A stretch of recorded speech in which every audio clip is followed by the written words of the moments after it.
Dan Friedman reporting there. I'm pleased to say I'm joined by Peter Whittle, Deputy Leader of UKIP, currently one of the two members of UKIP on the London Assembly. Welcome to you. Thank you. A couple of weeks back, 3 weeks back, Yep. I asked you how many candidates you'd be standing, and you'd say you were pretty well covered. I asked, were you going to stand in all 73? Pretty well covered. I think we took from that, well, nearly all, most. A third, you haven't been able to find candidates.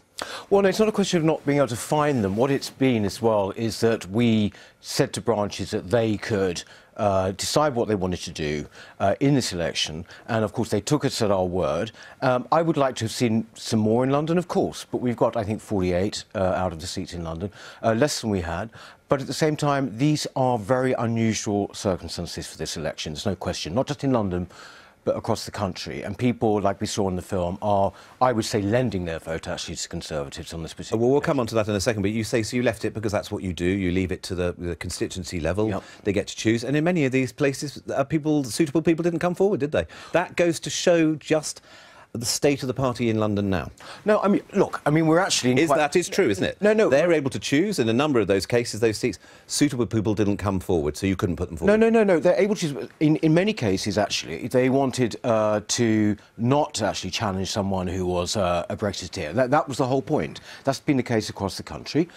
We are still standing in the vast majority of seats in the country. But the fact is that in London, you know, when people say we're not strong in London, we've got 2 AMs in the London Assembly. You know, we had 2 AMs, what, 10 years ago.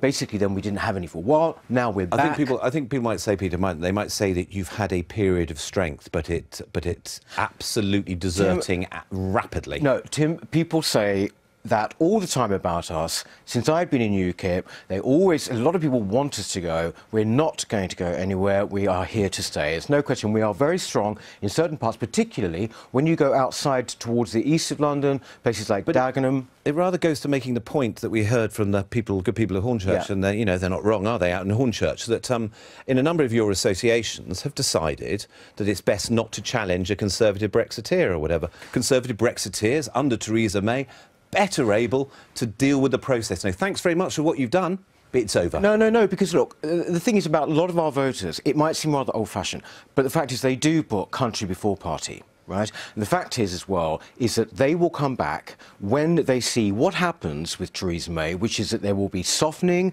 there will be backsliding. You're absolutely convinced about that. What? This is just some kind of little... No. Hitting the floor, but you'll be back. I am totally convinced of that for one good reason, is that this Prime Minister, when she was Home Secretary, talked very, very tough on things like migration. We were talking about migration earlier.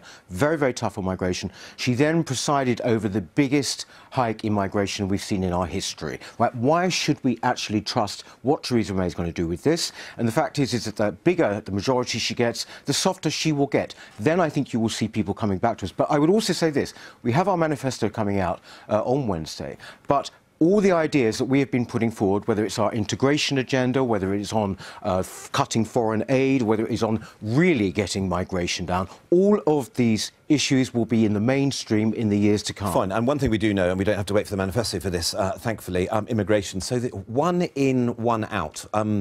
Straight away? No, I mean, it will be over a 5-year period. Right. But the fact is... But you want to stop, don't you want to stop low-skilled and unskilled coming in straight away? Yes, because the fact there should be a moratorium on that, because that is... Straight away, if you were elected, right. Yes, that is absolutely oppressed wages. There's no question about it. And it's led to basically people here not being trained for the jobs that they should be able to do. And also, there is unemployment in London. There is unemployment in this region, particularly amongst young people.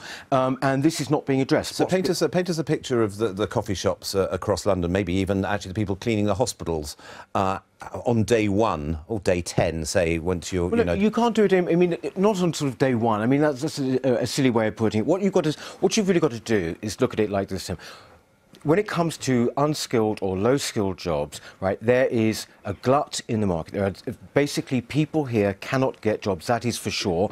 And what is happening is that people are brought in and then paid appalling wages, whether it's in coffee shops or whatever. Big business loves that, you know, right? The evidence isn't for that. The evidence is for if there is a slight negative, there is a slight negative impact. The evidence comes, 1% over 8 years on low-skilled and unskilled. And you know for the workforce as a whole, you know that it's actually slightly slightly higher. It hasn't got any effect on wages. The evidence has come from none other than the Governor of the Bank of England, who actually said, yes, there has been suppression of wages. 1% over 8 years on a few areas. The main point about this is that there is great public concern, right, about the level of migration. As we saw this week with the Tories, they put it virtually as a footnote at the back of their manifesto, right? But we're talking about London. You must accept there isn't that concern, or the concern to the same degree. There absolutely is that concern. Do you have any concern? What concerns do you have at all about, for instance, the loss of £5 billion, the net contribution to the economy, of those East European workers that have come in since 2004? No, look, I dispute these figures, first of all, but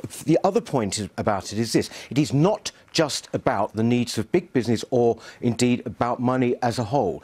It is about housing. It is about hospital places. It is about education places.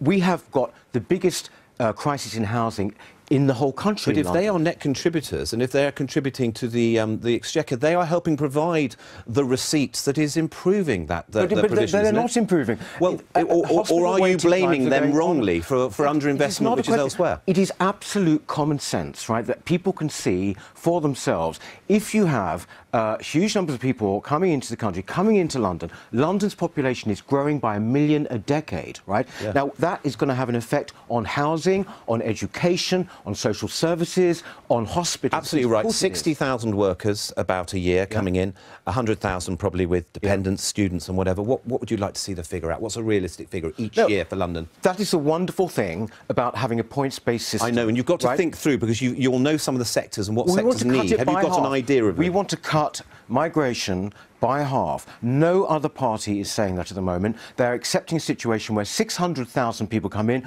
300,000 people leave, so you end up with 300,000 net. We want to actually get it down to 0 net, which therefore would be cutting it effectively by half. And you would, you think that in 5 years the level of our upskilling, the investment in further education, the workforce would just emerge to clean our hospitals, to run our cafes, work in our hotels? This is a council of despair. So what you're basically saying is you're quite happy to have like a Ponzi scheme whereby basically you just keep on topping up and topping up and topping up. Those people have to be housed, they have to be looked after, they have to have medical services, they have to be educated. The fact is that this situation simply cannot go on. We are the only party addressing it. Peter, we will see more details on your policies on Wednesday, as you say. You will. Thanks very much. You didn't, frankly, have the balls to put country before party.